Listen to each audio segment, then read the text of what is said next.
Et poses així, per uns minuts sense cobertura?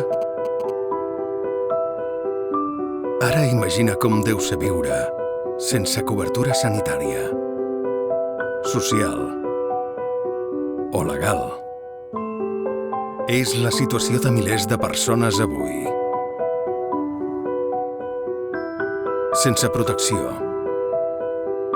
sense recursos, sense oportunitats, sense una llar digna. Persones desconnectades.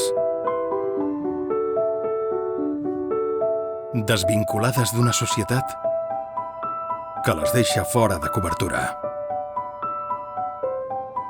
Avui més que mai necessitem una xarxa de suport que les sostingui, les integri i els permeti participar.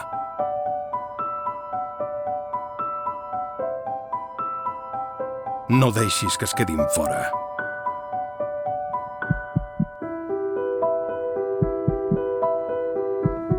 Ningú sense llar.